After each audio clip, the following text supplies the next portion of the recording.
What if the reason your mind never rests has nothing to do with anxiety? What if the real problem is that somewhere along the way, your brain learned that relaxing is dangerous? You know the feeling. You finally finish everything that needed to be done. The emails are answered. The bills are paid. The house is quiet. Nothing is wrong. And yet your mind keeps searching for the next problem, the next mistake, the next thing that could go wrong. Sometimes it happens at night, sometimes while you're driving, sometimes in the middle of a perfectly good day that you should be enjoying. And that's the strange part. Your life may be calmer than it was 10 years ago, more stable, more predictable, but your mind doesn't seem to know that. It still behaves as if something important is about to happen, as if danger is hiding just around the corner. And after years of living this way, many people reach a painful conclusion. This is just who I am. But what if it isn't? What if your restless mind is not a personality trait, not anxiety, not even overthinking? What if you've spent so many years preparing for problems, mistakes, and worst-case scenarios that your mind no longer knows how to feel safe when everything is actually okay? If you've lived this way for years, you've probably asked yourself the same question more times than you can count. Why can't I just relax? Not when life is falling apart, when life is finally calm. Why can't I enjoy a quiet evening without my mind finding something else to worry about? Why can't I sit in a comfortable house with food in the refrigerator, money in the bank, people I love nearby, and still feel like I should be preparing for something? Why does peace feel so temporary? Why does calm feel suspicious? Most people assume the answer is simple. They tell themselves they're anxious, too stressed, too negative, too emotional. But what if the explanation is much less dramatic than that? What if your mind isn't doing this because it's broken? What if it's doing this because it became very good at a job it was never supposed to do forever? Think about the people who struggle with this pattern the most. They're usually not careless people. They're not irresponsible. They're not the people forgetting appointments or ignoring problems. In fact, they're often the exact opposite. They're the planners, the providers, the ones who double-check everything before leaving the house, the ones who remember everyone's birthday, the ones who think 3 steps ahead, the ones who carry responsibilities nobody else even notices. They're the people others depend on. And after years of living that way, something subtle begins to happen. The mind starts believing that its primary job is not living. It's preventing disaster, not enjoying the moment, not experiencing peace, not appreciating what is good. Preventing disaster. Imagine a man sitting in his backyard on a Saturday afternoon. The weather is perfect. His children are laughing inside the house. His bills are paid. Nothing urgent needs his attention. By every reasonable measure, this should be a peaceful moment. Yet his mind starts asking questions. What if business slows down next year? What if the roof needs repairs? What if one of the kids gets sick? What if I've forgotten something important? What if this doesn't last? Notice something. None of those thoughts are happening because danger is present. They're happening because his mind has become accustomed to scanning for danger. And the longer you've lived with responsibility, the more normal that scanning can feel. Many people watching this don't remember when it started. It happened gradually, a difficult year, a financial setback, a health scare, a painful breakup, the loss of someone important, a period where being alert genuinely helped you survive. The mind learns quickly from those experiences. It learns that preparation reduces pain. It learns that anticipating problems creates control. It learns that vigilance can protect you. And in many situations, that's true. The problem is that the brain rarely receives a message saying, you can stop now. So it keeps going, year after year, even when circumstances improve, even when life becomes safer, even when the crisis ends. The habit remains. And because the habit often produces useful outcomes, it gets rewarded. You catch mistakes before they happen. You avoid risks. You solve problems early. You become reliable, competent, dependable. People praise you for it. They call you responsible.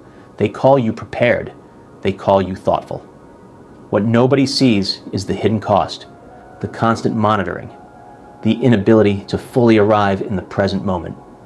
Because while everyone else sees a responsible adult, you often feel like someone carrying an invisible weight, a weight made of possibilities, possibilities that haven't happened, problems that don't exist, disasters that may never come. And after enough years, something strange begins to happen. You become uncomfortable when there's nothing to worry about. A quiet day feels unfamiliar. An empty calendar feels strange. A peaceful moment feels incomplete. The mind starts looking for something to fix, something to anticipate, something to prepare for. Not because it enjoys suffering, because vigilance has become its definition of safety.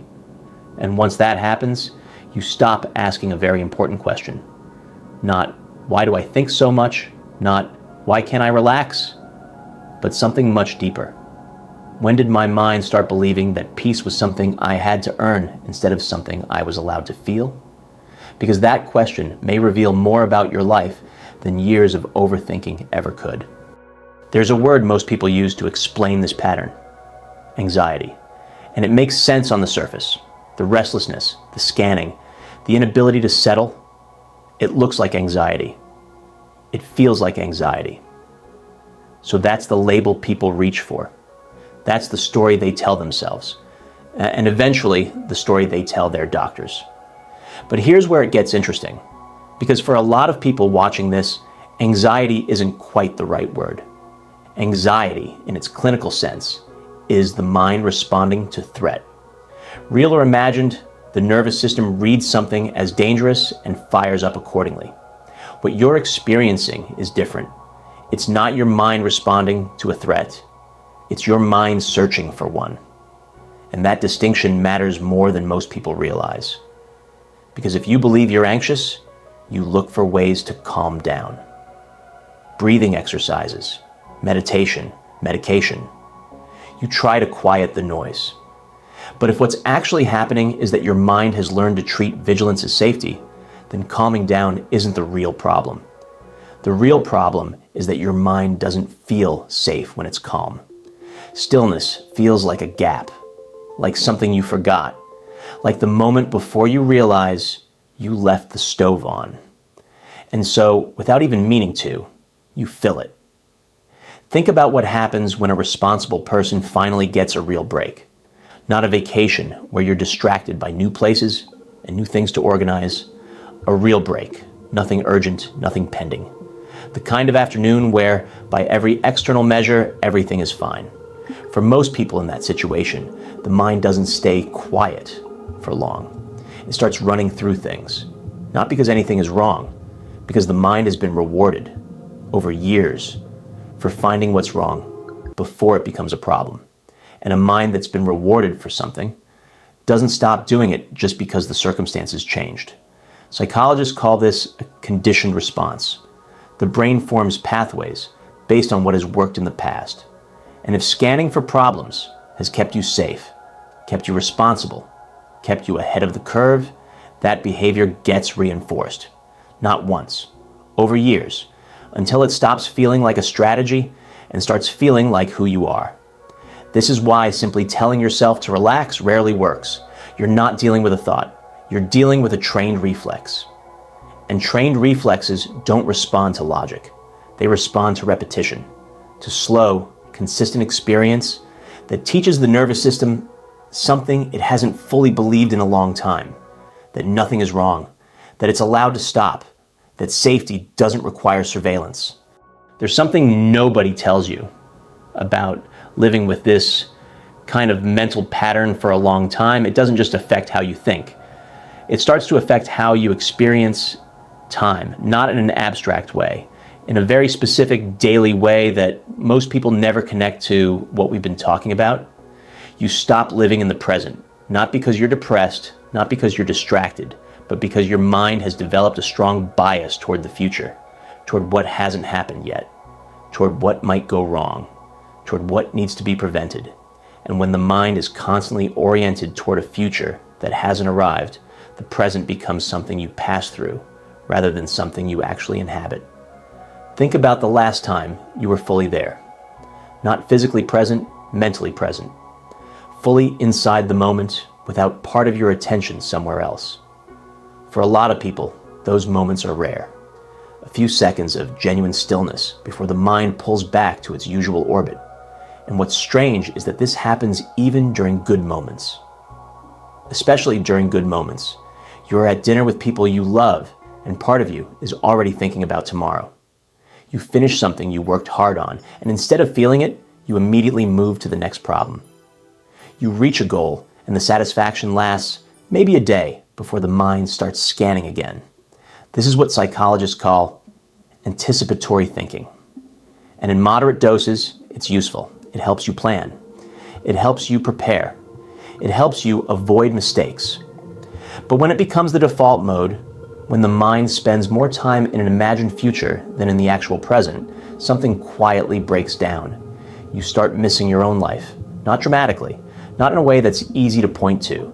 Just a slow, steady accumulation of moments you were physically present for, but mentally somewhere else.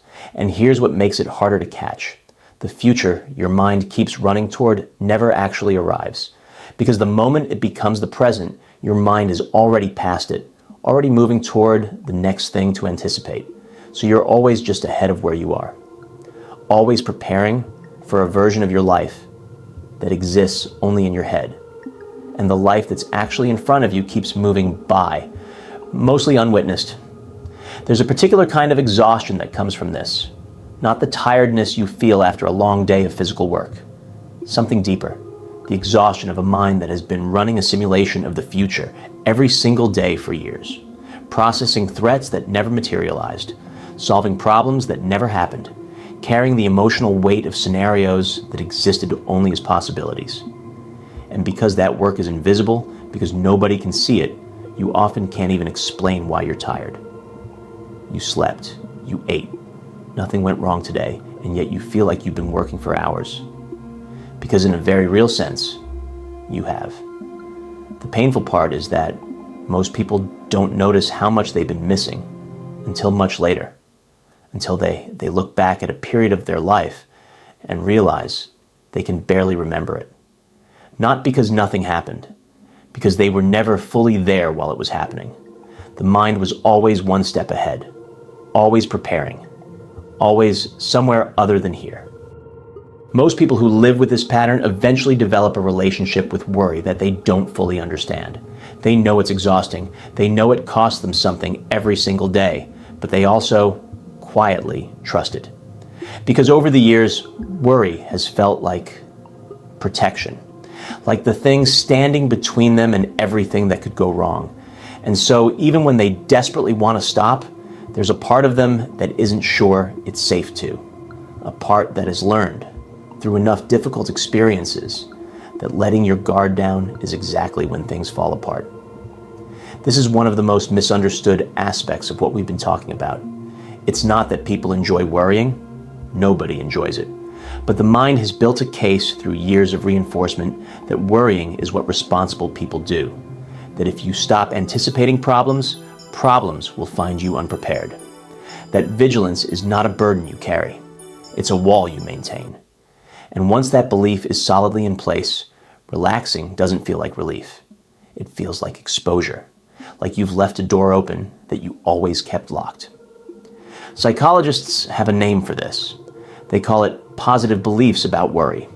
The idea that worry is useful, protective, even necessary for survival. And research consistently shows that people who hold these beliefs are far more resistant to change, not because they're irrational, but because the belief is grounded in real experience. Worry has helped them catch things early. Preparation has kept them ahead of problems. Vigilance has protected people they love. The issue isn't that the belief is entirely wrong. The issue is that it has no off switch, no internal mechanism that says the threat is gone, you can stand down now. Think about what it actually means to live without that off switch day after day, year after year. Every piece of good news arrives with a shadow attached to it. Every stable period feels like a pause before the next disruption. Every success comes with a quiet internal voice asking what comes next, what you might be missing, what could still unravel. You can't fully celebrate because celebration feels premature. You can't fully rest because rest starts to feel irresponsible. You can't fully trust the calm because in your experience, the calm has always, eventually, ended. So you stay in a permanent state of low-level readiness, not because you chose it consciously, but because your nervous system has decided it's the only rational response to a world that has surprised you before. And the longer you live this way, the more invisible the belief becomes. It stops feeling like a strategy you adopted at some point in your life. It starts feeling like a fact about the world, like the way things are, like something that was always just true. Your vigilance starts to feel load-bearing, as if you're the thing holding everything together in your mind. And if you ever stopped, something would slip through, something important, something you wouldn't be able to fix after the fact. That feeling is very real, but it's worth asking how much of what you've been protecting against was ever actually coming, because the disasters your mind spent years preparing for, most of them never arrived. And the ones that did, you handled.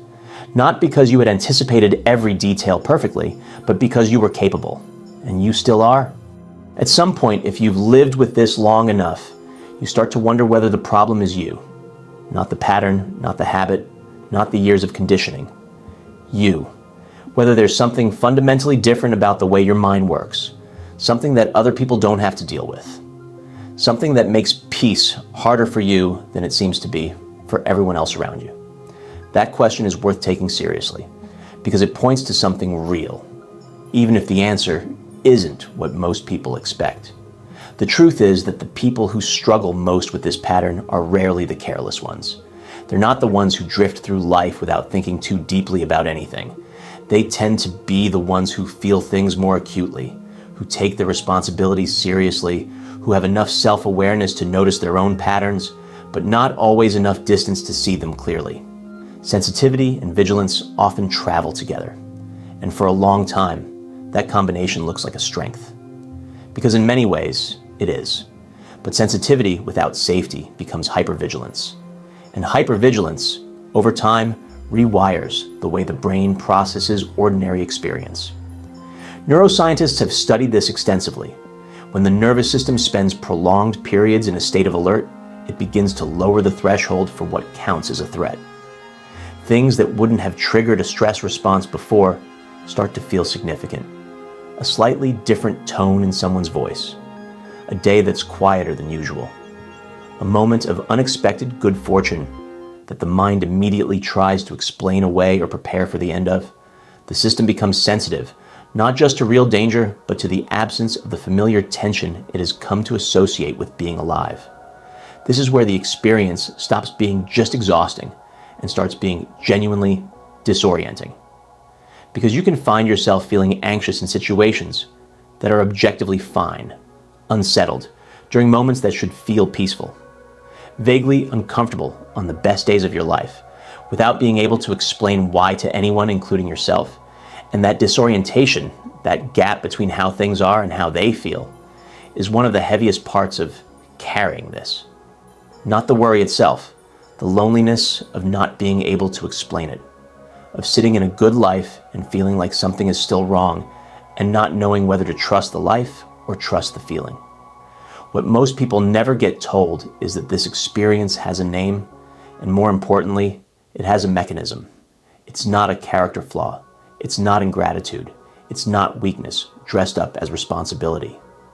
It's a nervous system that learned to survive in conditions that no longer exist, still running the same program, still sending the same signals, because nobody ever taught it that the conditions had changed. And you can't think your way out of a nervous system response.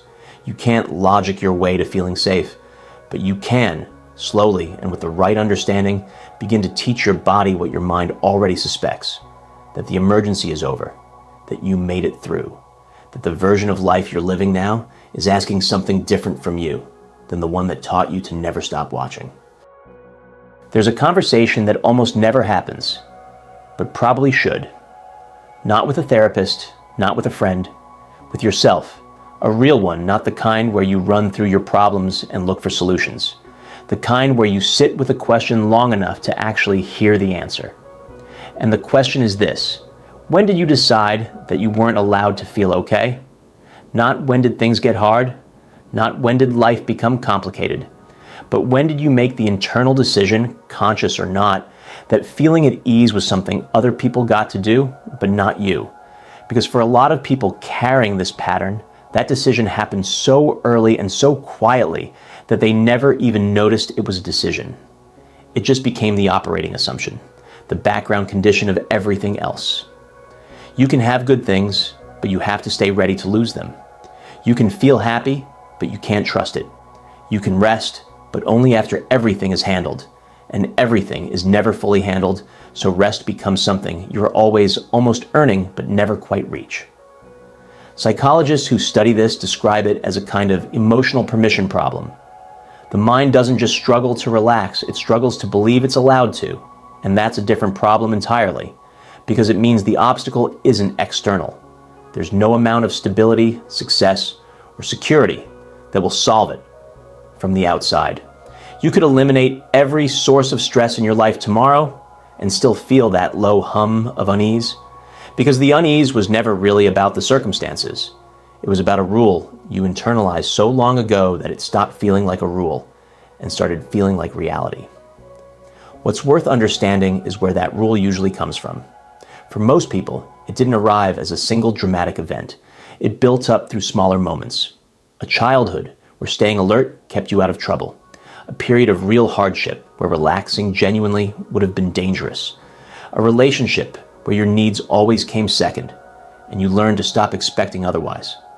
An environment where uncertainty was constant and preparation was the only thing that felt like control. None of those experiences were wrong responses to real situations. They were adaptations, smart ones even. The mind learned what it needed to learn to get you through. The problem is that adaptations don't automatically expire when the situation changes. They stay in place until something actively teaches the system that a different response is now possible. And that's the part most people skip.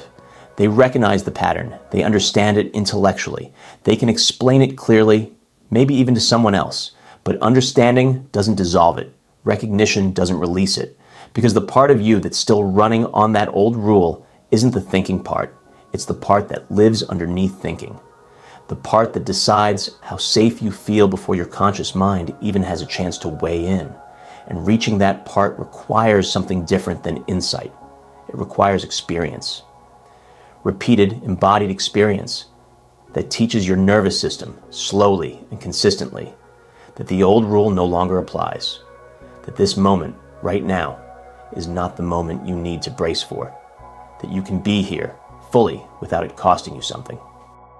If you've made it this far into this video, something in what we've been talking about landed for you. Maybe it explains something you've felt for years but never had the right words for. Maybe it described someone you love. Maybe it described you more precisely than you expected. Whatever brought you here, I want you to know that getting to this point in a conversation like this one takes a kind of honesty that most people avoid. So before we move toward the end, I want to ask you something directly. If this channel has been giving you the kind of content that makes you stop and actually think, consider subscribing. Not because of the number, because the work we're doing here, going beneath the surface of how the mind actually operates, is the kind of work that builds over time. Each video connects to the next. And if you want to keep going deeper, subscribing is how you make sure you don't miss what's coming next. There's also something I've been noticing in the people who watch this channel. The ones who resonate most with these themes aren't just looking for information. They're looking for a way to finally understand something about themselves that nobody around them seems to get. And that tells me there's more to explore here. More patterns worth naming, more mechanisms worth understanding. If there's a specific part of your mind you've been trying to make sense of, drop it in the comments. The next video might already be about you. Now here's what I want you to sit with as we move toward the end of this. Everything we've covered, the scanning, the vigilance, the inability to feel safe when things are calm, the exhaustion of a mind that never gets permission to stop. None of it makes you broken. None of it means something went fundamentally wrong with you. It means you adapted. It means you responded to your life with the tools your mind had available. And those tools worked. They got you here. The question that's worth asking now, the one that's actually worth your attention, is whether those same tools are still serving the life you're trying to live today. Because the version of you that developed this pattern was solving a real problem. But you are not that version anymore. And the life in front of you is not the one that required all that preparation. The shift doesn't happen through willpower. It doesn't happen through discipline or positive thinking or deciding one morning that you're going to be different. It happens through something quieter and more consistent than that. Through small moments where you choose to stay present instead of drifting forward. Through noticing when the mind starts scanning and gently, without judgment, bringing it back. Through allowing yourself to feel okay in moments that are actually okay, even when the habit says to keep watching. It's not a dramatic transformation, it's a slow recalibration, and it starts not with a big decision, but with a small one. The decision to stop treating your own peace as something you have to earn. There's a version of you that learned, early and for good reasons, that the world required your full attention at all times. That version was smart. That version was necessary. That version kept you moving forward through things that could have stopped you completely. And for a long time, you needed exactly that, the vigilance, the preparation, the constant low-level readiness that never fully switched off, even on the good days. It wasn't a flaw. It wasn't something that went wrong with you. It was a response. A very intelligent response to a life that asked a great deal from you, often before you were ready to give it. But here's what that version of you never got to hear. You made it through, not perfectly, not without cost, not without leaving some things behind that you probably wish you hadn't. But you made it. The things you were bracing for, most of them either never came or came and passed, and you handled them. The stability you kept waiting to lose is still here. The life you've been preparing to protect is the one you're already living. And somewhere in the middle of all that preparing, all that scanning, all that quiet vigilance that nobody around you could see, you forgot to notice that. You forgot to let that actually land, to feel it, to stand in the middle of what you built and acknowledge, even briefly, that you did it. Most people never have that moment, not because their lives don't deserve it, but because the mind that got them there is the same mind that keeps moving the finish line.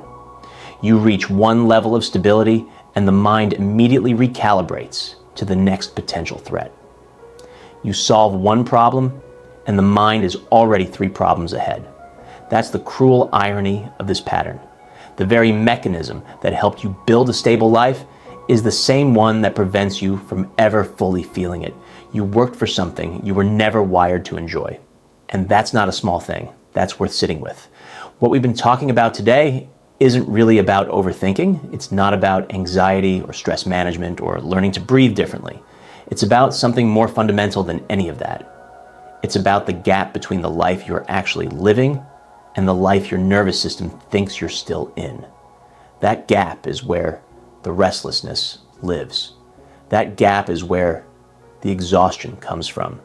Not from your circumstances, from the distance between where you are and where your mind keeps insisting you still need to get to.